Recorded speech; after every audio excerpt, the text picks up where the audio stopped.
तो dear students, DOE mid term examination basic maths का बेटा आज हम पार्ट बी सॉल्व करेंगे, जिसमें हमारे पास 8 क्वेश्चन है, 1 मार्क्स का हर एक क्वेश्चन है।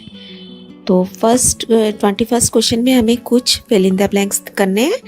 तो पहला क्वेश्चन है x² - 5x + 6 के शून्यांक बताइए, यानी कि जीरोस बताने हैं। तो इसको आपको पता ही है, मध्य पद को तोड़ के हम बहुत बार कई सालों से सीखते आ रहे हैं।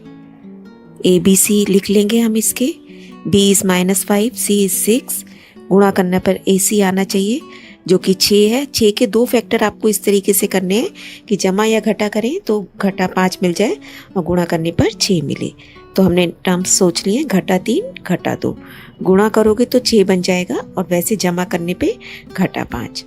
अब पहली टर्म एज इट इज, दूसरी टर्म को हटा के क्या लिखेंगे, घटा 3x घटा 2x जमा 6 एज इट इज, 2 की पेयरिंग करेंगे। घटा कॉमन निकाला है, ध्यान रखना, तो यहाँ से बचा 2x और यहाँ पे जमा की जगह घटा बच जाएगा, है ना, क्योंकि घटा घटा मिलके वापस प्लस बन जाएगा। ऐसे ही अब पहली ब्रैकेट में से x कॉमन आ गया, अंदर बचा x - 3, यहाँ से 2 कॉमन आ गया, सो इट इज़ -2 ब्रैकेट में x - 3। ये दोनों ब्रैकेट सेम होनी चाहिए, सो x - 3 × x - 2। यहाँ तक हमारे इसके फैक्टर हो गए। अब शून्यांक पूछा है तो इन दोनों फैक्टर्स को 0 के इक्वल कर देंगे। x - 3 is 0, x - 2 is 0, answer is 3 and 2। Next है, यदि 2 रेखाएं प्रतिच्छेदी हो, इंटरसेक्टिंग हो, तो हल कैसा होगा, यानी कि उनका एक हल है, यूनिक सॉल्यूशन। यदि 2 ट्रायंगल सिमिलर हैं, समरूप दिए गए हैं, तो इसकी ये साइड्स किसके प्रोपोर्शन में होगी। तो बेटा हम यहाँ से बड़े इजीली बता सकते हैं। इसने हमें दिया है EFST, EFST, तो आप क्या लिख सकते हो, ED TU, ED/TU, है ना। तीनों साइड आपस में प्रोपोर्शनेट होंगी ना, तीनों हम पेयरिंग ऐसे कर देंगे, ED के साथ TU लेंगे, फिर FD के साथ SU ले लेंगे, है ना। नेक्स्ट है, एक मीनार की छाया, जमीन पर छाया की लंबाई मीनार की ऊंचाई से √3 गुना है। शेडो कितना पड़ रहा है उसका ग्राउंड पर, √3 टाइम्स। अगर सपोज कोई चीज़ हम कहते हैं 3 गुना है, तो अगर वो एक x है तो वो बन के कितना हो गया, अब 3x। तो अब √3 गुना है तो इसका मतलब पहले अगर x है तो अब की बार √3x हो गया, है ना। तो इसकी फिगर ड्रॉ कर लेते हैं। ये अगर x है तो शेडो कितनी है, √3x,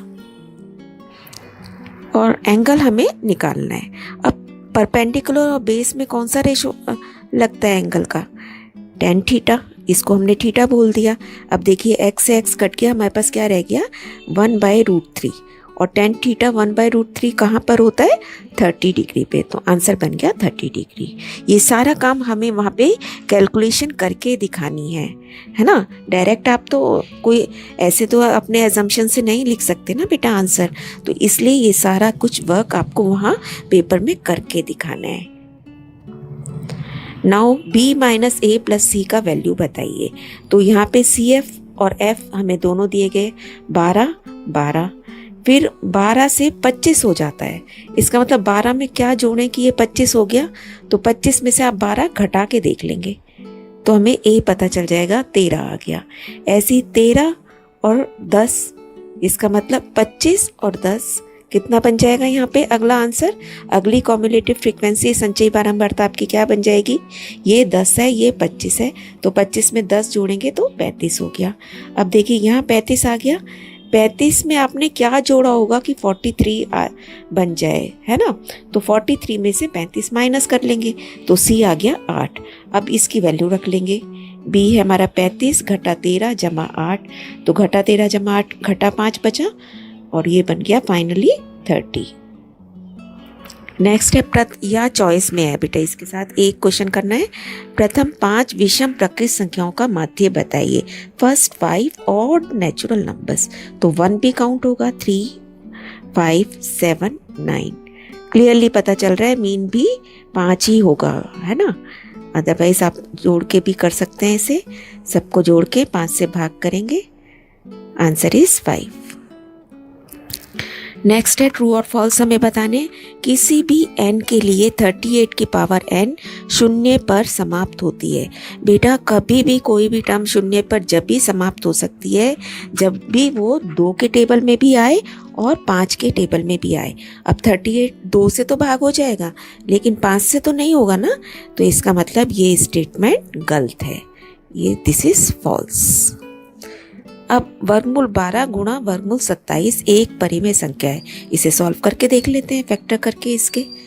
आपने इसको लिखा 4 गुणा 3 और वर्गमूल का एक ही साइन हम कर सकते हैं क्योंकि गुणा हो रहा है। 27 को कैसे लिख सकते हैं 3 गुणा 9। अब 4 का 2 बाहर आ गया, 2 3 में से 1 3 आ गया और इस 9 का भी वर्गमूल 3 आ गया। क्या बचा फाइनली 18 जो कि एक रैशनल नंबर है। So this is true. अब इसने बोला शून्यांकों का योग बताइए, तो उसके लिए फॉर्मूला -b/a होता ही है। So this is also true.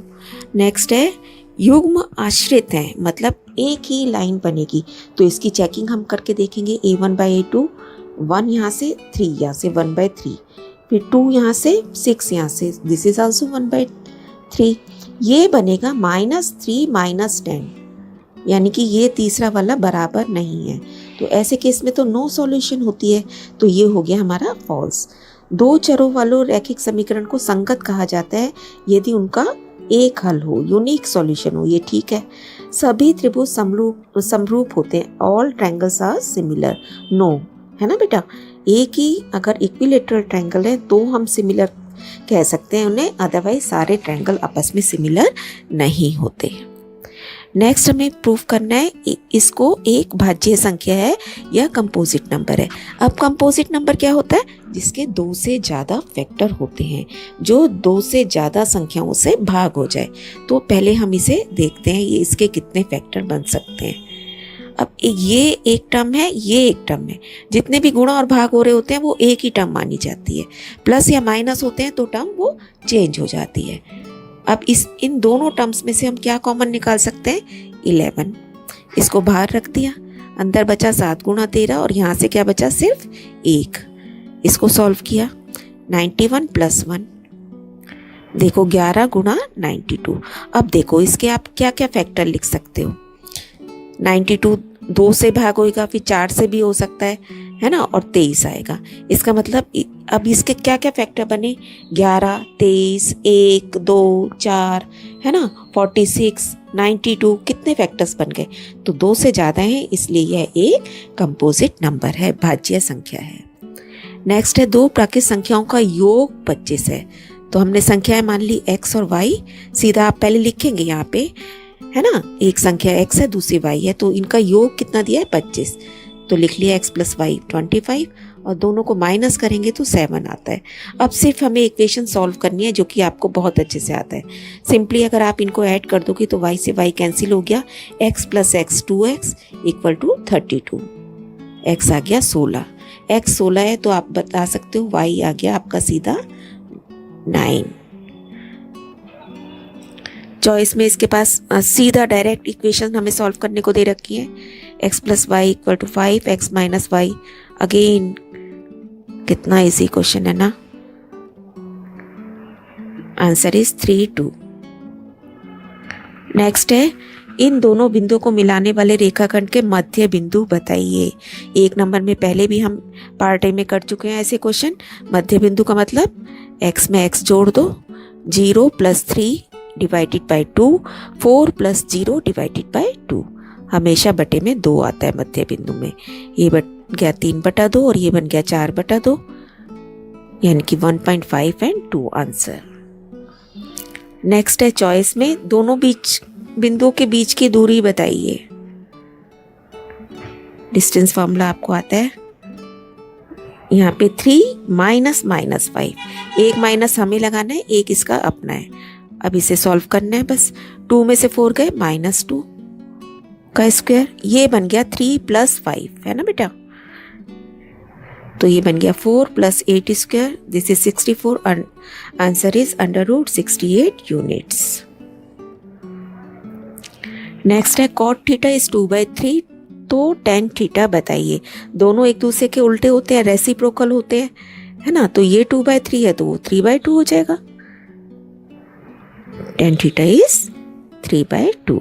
Choice वाला क्वेश्चन देखते हैं। tan थीटा √3 है, तो √3 कब होता है टेबल में? 60 डिग्री पर। Answer is theta equal to 60 degree. Next है माध्य छेद दे रखा है और ये मिसिंग। सेम ऐसा क्वेश्चन बेटा पार्ट ए में भी हमने किया है, लेकिन वहाँ हमें सारी टेबल खुद बनानी पड़ी थी। यहाँ सब कुछ उसने दे रखा है। सीधा माध्य का फॉर्मूला क्या होता है? Sigma F x upon sigma F. तो सिग्मा एफ एक्स ये दे रखा है, बटा में 11 लिख देंगे और माध्य कितना है? 6। अब 11 से 6 को गुणा कर दिया, 66 बन गया। फिर इधर 52 माइनस हो गया। सॉल्व करके आंसर आ गया 7। चॉइस वाला क्वेश्चन में वर्ग चिन्ह बताना है। वर्ग चिन्ह का मतलब एक तरीके से मध्य बिंदु, तो दोनों को जमा करके 2 से भाग कर दोगे आप। 40/2 आंसर इज 20। जहाँ चॉइस होती है वहाँ आपको एक ही क्वेश्चन अटेम्प्ट करना होता है दोनों में से, है ना। और बेटा पार्ट ऐसा किया करो, हमेशा एक पार्ट को इकट्ठा ही सॉल्व करना है। ये नहीं कि एक क्वेश्चन आपने पार्ट ए का कर दिया फिर एक क्वेश्चन पार्ट बी का कर दिया, ऐसा कभी नहीं करना है। चाहे बाद में करने के लिए उसमें जगह छोड़ दो। नेक्स्ट है D E is parallel to B C. तो हम इसका मतलब थेस थ्योरम अप्लाई कर सकते हैं। उसमें क्या होता है? इस साइड का ratio will be equal to this side ratio. तो यहाँ दिया है 1.53, यहाँ 1 और x। तो x का वैल्यू बताना है। दोनों के रेशियो बराबर है। x इधर ऊपर चला गया, 3 इधर ऊपर चला गया। नेक्स्ट स्टेप में x यहाँ रह जाएगा। 1.5 से 3 को आप भाग करोगे तो ये कितना बच जाएगा? 2। Answer is 2। तो बेटा पार्ट बी हमारा यहाँ कंप्लीट हो जाता है। Keep on learning, stay blessed.